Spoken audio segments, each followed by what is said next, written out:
Ezra 5ஆம் அதிகாரம் 1ஆம் வசனம் முதல் 17ஆம் வசனம் வரை. அப்பொழுது ஆகாய் தீர்க்கதரிசியும் இத்தோவின் குமாரனாகிய சகரியா என்னும் தீர்க்கதரிசியும் யூதாவிலும் எருசலேமிலும் உள்ள யூதருக்கு இஸ்ரவேல் தேவனின் நாமத்திலே தீர்க்க தரிசனம் சொன்னார்கள். அப்பொழுது செயல்தியலின் குமாரனாகிய செருபாபேலும் யோசதாக்கின் குமாரனாகிய யெசுவாவும் எழும்பி எருசலேமிலுடைய தேவனுடைய ஆலயத்தை கட்டத் தொடங்கினார்கள். அவர்களுக்கு திடன் சொல்ல தேவனுடைய தீர்க்கதரிசிகளும் இருந்தார்கள்.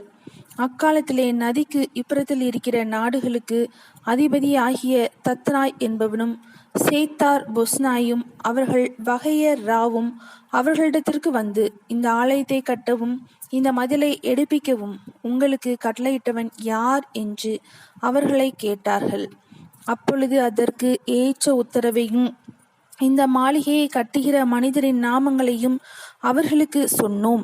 ஆனாலும் இந்த செய்தி தரியுமிடத்திற்கு போய் எட்டுகிற வரைக்கும் இவர்கள் யூதருடைய மூப்பரின் வேலையை தடுக்காதபடிக்கு அவர்களுடைய தேவனின் கண் அவர்கள் மேல் வைக்கப்பட்டிருந்தது.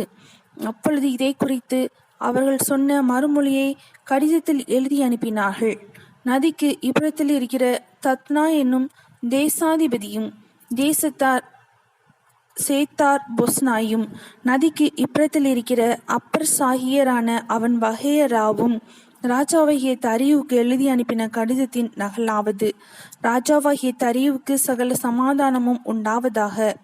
நாங்கள் யூதர் சீமையிலுள்ள மகாதேவனுடைய ஆலயத்திற்கு போனோம். அது பெருங்கற்களால் கட்டப்படுகிறது.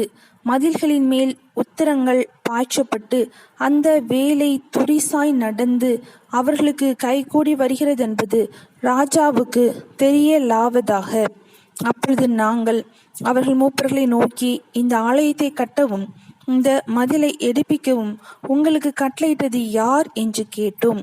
இதுவுமல்லாமல் அவர்களுக்குள்ளே தலைவரான மனிதர் இன்னார் என்று உமக்கு எழுதி அறியப்படுத்தும்படி அவர்கள் நாமங்கள் என்னவென்றும் கேட்டோம். அவர்கள் எங்களுக்கு பிரதியுத்தரமாக, நாங்கள் பரலோகத்துக்கும் பூலோகத்துக்கும் தேவனாயிருக்கிறவருக்கு அடியாராயிருந்து இஸ்ரவேலின் பெரிய ராஜா ஒருவன் அநேக வருஷங்களுக்கு முன்னே கட்டி தீர்த்த இந்த ஆலயத்தை நாங்கள் மறுபடியும் கட்டுகிறோம். எங்கள் பிதாக்கள் பரலோகத்தின் தேவனுக்கு கோபமூட்டினபடியினால் அவர் இவர்களை பாபிலோன் ராஜாவாகிய நேபுகாத் நேச்சார் என்னும் கல்தேயின் கையில் ஒப்பு கொடுத்தார். அவன் இந்த ஆலயத்தை நிர்மூலமாக்கி ஜனத்தை பாபிலோனுக்கு கொண்டு போனான். ஆனாலும் பாபிலோன் ராஜாவாகிய கோரேசின் 1ஆம் வருஷத்திலே கோரேஸ் ராஜாவானவர் தேவனுடைய இந்த ஆலயத்தை கட்டும்படி கட்டளையிட்டார். நேபுகாத் நேச்சார் எருசலேமில் இருந்த தேவாலயத்திலிருந்து எடுத்து பாபிலோன் கோவிலில் கொண்டு போய் வைத்திருந்த தேவனுடைய ஆலயத்தின் பொன் வெள்ளி பனிமுட்டுகளையும் ராஜாவாகிய கோரேஸ் பாபிலோன் கோவிலிலிருந்து எடுத்து அவர் தேசாதிபதியாகிய நியமித்த செஸ்பாத்சார் என்னும் நாமம் உள்ளவண்டத்தில் அவைகளை ஒப்புவித்து அவனை நோக்கி, நீ இந்த பனிமுட்டுகளை எடுத்து எருசலேமில் இருக்கும் தேவாலயத்துக்கு கொண்டு போ.